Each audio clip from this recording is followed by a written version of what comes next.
আসসালামু আলাইকুম। আমার ভিডিওটা আপনারা লাইক করবেন, শেয়ার করবেন, সাবস্ক্রাইব করবেন। আসসালামু আলাইকুম।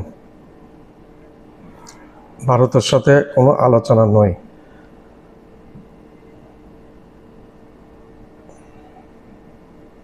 ভারতের সাথে কোনো আলোচনা নয়, ভারতের সাথে কোনো আলোচনায় বসবো না, বলেছেন ডোনাল্ড ট্রাম্প।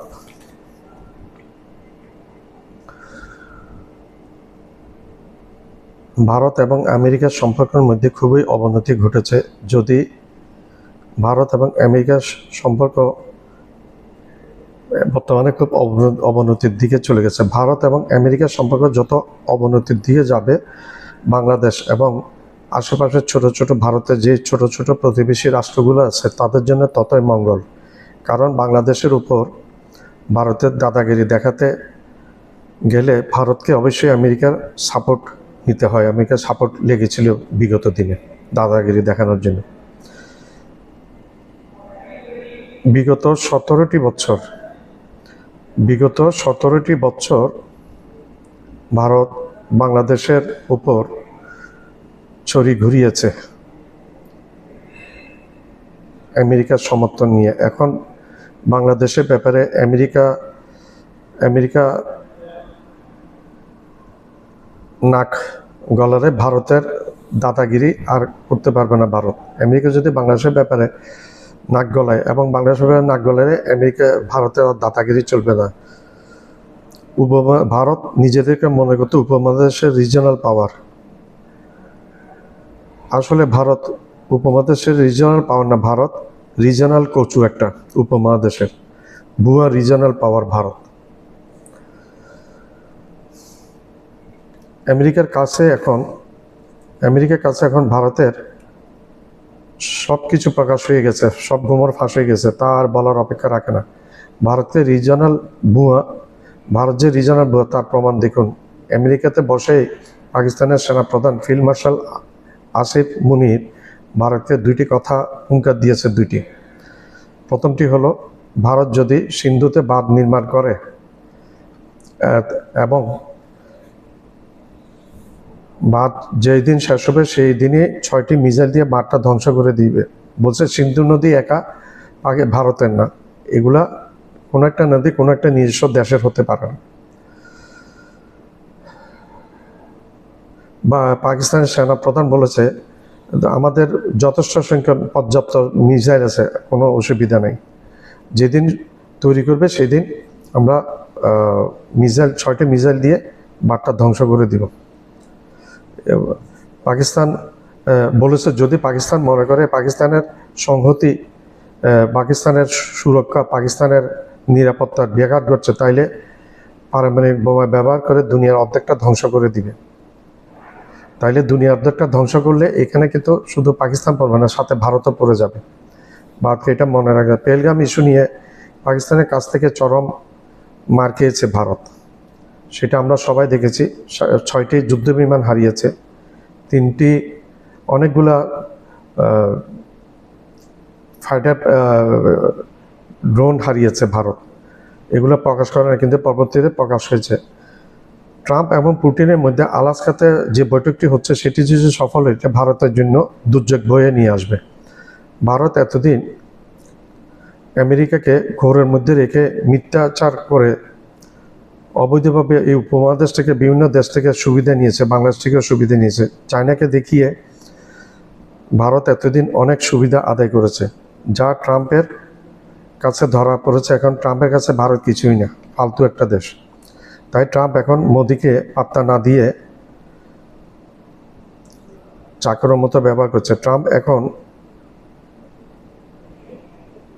ভারতকে কেয়ারই করছে না মোটেই। ভারতের অ্যাগ্রেসিভনেসের কাছে অ্যাগ্রেসিভনেস করতে বাংলাদেশ অন্য প্রতিবেশী ছোট ছোট দেশগুলোর সাথে করাতো, যেহেতু এখানে আমেরিকা নাক গলাতো না। এখন আমেরিকা নাক গলালে ভারতের দাদাগিরি শেষ হয়ে যাবে, সেটা আমি একটু আগে উল্লেখ করেছি। আমেরিকা এখন এই ভারতের উপর 50% ট্যারিফ আরোপ করেছে। এটাতে ভারতের অর্থনীতি ধসে পড়বে।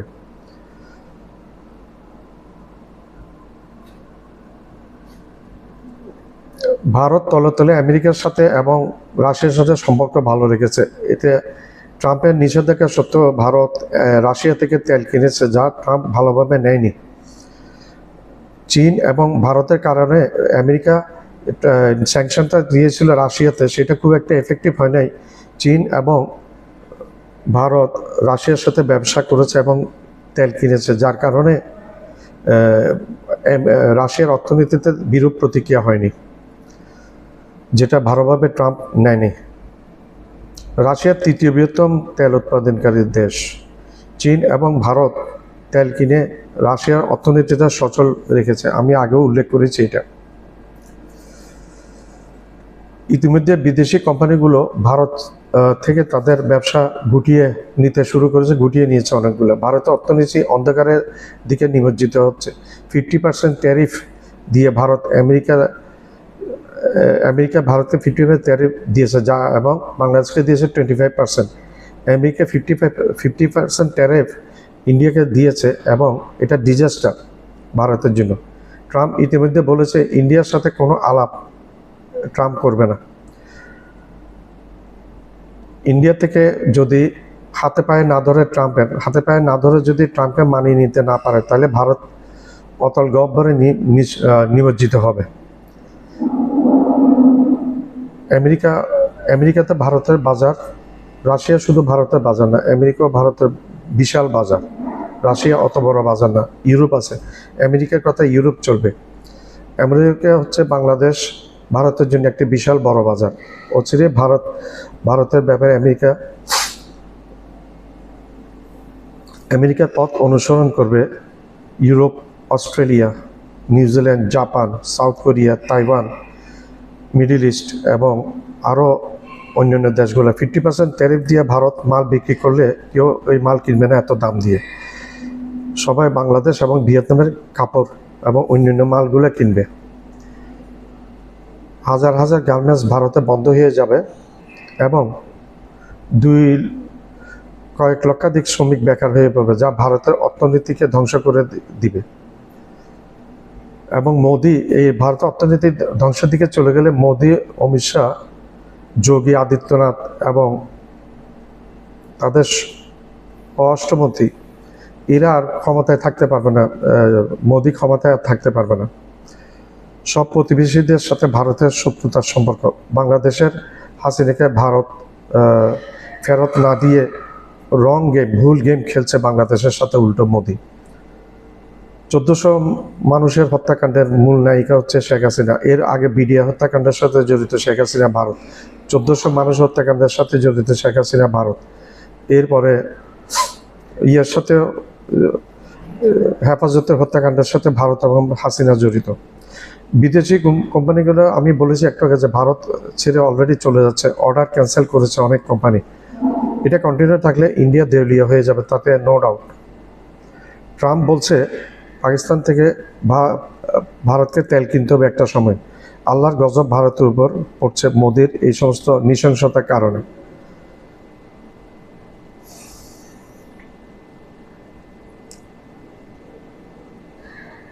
রাশিয়া এবং চায়না ভারতের মার্কেট না, কিন্তু ইউএস হচ্ছে ভারতের, আমেরিকা হচ্ছে ভারতের সবচেয়ে বড় মার্কেট।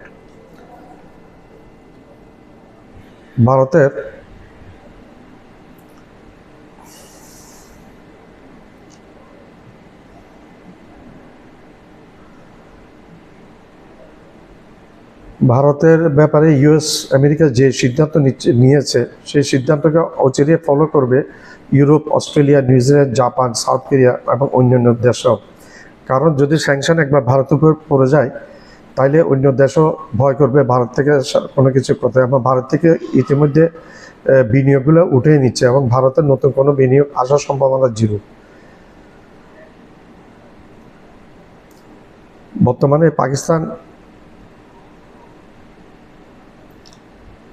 পাকিস্তান এবং পাকিস্তানের আর্মি অনেক বেশি স্মার্ট গেম খেলছে ভারতের তুলনায়। ভারত হেরে যাচ্ছে পাকিস্তানের আর্মি এবং পাকিস্তানের পলিটিশিয়ানদের স্মার্ট গেমের কাছে। আমেরিকার পুরো অস্ত্র এখন পাবে পাকিস্তান, অনেক উন্নত অস্ত্র আমেরিকা থেকে আসবে।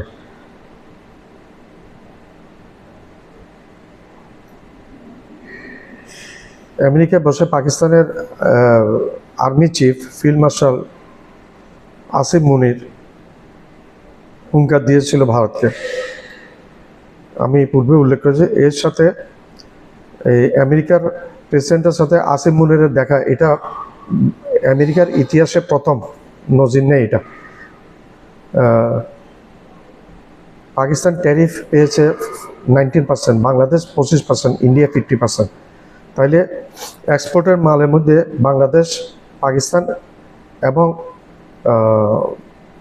ভিয়েতনাম অনেক সুযোগ সুবিধা পাবে। তারা কম দামে আমরা মাল বিক্রি করতে পারবো, ভারত এত কম দামে মাল বিক্রি করতে পারবে না, আবার ভারতে মাল নিবে না স্যাংশনের ভয়ে। ইমরান খান পলিটিক্সে ফিরতে হয়তো পারবে না, আর যদি ইমরান খান ফিরতে হয় তাহলে পাকিস্তান আর্মির সাথে কম্প্রোমাইজ করে আসতে হবে। এবং ইমরান খান পাকিস্তান আর্মির বিরুদ্ধে দাঁড়িয়েছিল, যার কারণে ইমরান খানের পতন হয়েছে। ইমরান খান আসতে হলে পাকিস্তান আর্মির সাথে সমঝোতা করে আসতে হবে এবং পাকিস্তান আর্মিকে মেনেই আসতে হবে। পাকিস্তান আর্মির বিপক্ষে গিয়ে আজ পর্যন্ত দেখলাম না পাকিস্তান স্বাধীন হওয়ার পরে কোনো সরকার প্রধান টিকতে পেরেছে।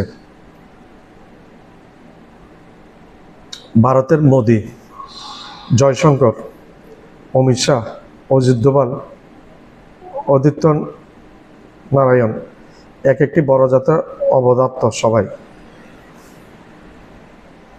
তাদের কোনো সফলতা নেই।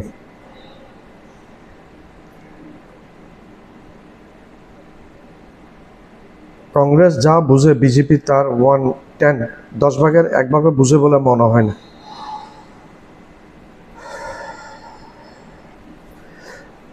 ভারতের পলিসি ফেলিওর, বাংলাদেশের ব্যাপারে ফেলিওর, ভুটানের ব্যাপারে ফেলিওর, প্রাইম মিনিস্টার হিসেবে মোদিও ফেলিওর। ভারতকে আজকে ধ্বংসের দ্বারপ্রান্তে নিয়ে গেছে নরেন্দ্র মোদী। পাক আর্মি প্রমাণ করেছে পাক আর্মি ছাড়া পাকিস্তান টিকতে পারবে না। পাক আর্মি এটা ভালোভাবে প্রমাণ করেছে। ইমরান খান ফিরতে পারে আবার যদি ইমরান খান স্বীকার করে যে পাকিস্তান আর্মির সুপিরিয়র, এটা বর্ষটা স্বীকার করে হয়তো ইমরান খানকে আসতে হবে।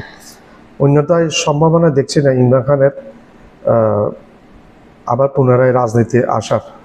পাকিস্তানি মিলিটারি একটা স্ট্রং মিলিটারি, এই স্ট্রং মিলিটারি, পাকিস্তানি মিলিটারির দরকার আমাদের জন্য এবং উপমহাদেশের স্থিতিশীলতার জন্য। পাকিস্তানের মিলিটারির দরকার উপমহাদেশের স্থিতিশীলতার জন্য। এরকম হচ্ছে স্ট্রং মিলিটারিকে ভারত অসম্ভব ভয় করে পাকিস্তান মিলিটারিকে। ভারতের দাদাগিরি ফুলবে না যদি পাকিস্তানি মিলিটারি শক্ত থাকে। এই উপমহাদেশে ভারতের আগ্রাসন রুখতে একমাত্র শক্তিশালী পাকিস্তান আর্মি দরকার। ভারত ভয় করে একমাত্র পাকিস্তান আর্মিকে। ট্রাম্প বলছে সে ভারতের সাথে কোনো আলোচনা করবে না। চাওয়ালা মোদির উপর ট্রাম্প বেজায় খেপে গেছে। আবারও রাহুল গান্ধী কিন্তু আবারও লাইমলাইটে চলে এসেছে। এটা একটি গুড সাইন। যদি আলোচনা সম্পূর্ণ না হয় তাহলে ভারত এবং আমেরিকার মধ্যে যদি আলোচনা সফল না হয় তাহলে মোদির গভর্নমেন্ট খুব অচিরে পড়ে যাবে। এই ব্যাপারে আমি গ্যারান্টি দিচ্ছি আপনাদেরকে। কারণ আমেরিকাকে ইগনোর করে ভারত টিকে থাকতে পারবে না, কখনো পারবে না। ভারতই মোদি সরকারকে ফেলে দিবে আমেরিকা, কারণ এটা ভারতকে সম্পূর্ণ ধ্বংস করে দিবে আমেরিকার যে পলিসি বর্তমানে। আমাদের দেশের রাষ্ট্রবিজ্ঞানীদেরকে আপনারা জিজ্ঞেস করলে এগুলো ভালোভাবে বলতে পারবে না। আমি কাউকে হিও করছি না, তারা 34 বছর আগের বই পড়েছে। রাষ্ট্রবিজ্ঞান প্রতিনিয়ত বদলাচ্ছে, তাই তাদের পুরানো তীরে এখন আর ফলপ্রসূ হবে না। মোদি যদি ট্রাম্পকে ম্যানেজ করতে না পারে তাহলে মোদি এবং বিজেপি সরকার ক্ষমতা টিকে থাকতে পারবে না। একটু আগে আমি উল্লেখ করেছিলাম, আবার বলছি। কারণ 50% ট্যারিফযুক্ত ভারতের মাল কেউ কিনবে না এত দাম দিয়ে, কোনো পাগলও কিনবে না। তখন বিজেপি গভর্নমেন্ট টিকে থাকতে পারবে না। মোদি বিজেপি গভর্নমেন্টের সাথে নিয়ে পতনের দিকে চলে যাবে ভারত। ভারতের মানুষ যখন অর্থনৈতিক দুর্ভোগ যখন নেমে আসে, ভারতের মানুষ মোদিকে টিকতে থাকতে দিবে না। মোট কথা, আমেরিকার বিপদে গিয়ে ভারত সরকার টিকবে না। পুতিন ট্রাম্প মিটিং যদি সফল হয় তা মোদির জন্য ভয়াবহ বিপর্যয় ডেকে আনবে। মোদি টিকতে পারবে না। হাসিনাও আমেরিকার বিপক্ষে গিয়েছিল, কিন্তু হাসিনা টিকতে পারে না। আজকে হাসিনার চরম পরিণতি সবাই দেখছে এবং দেশ ছাড়া হয়ে গেছে।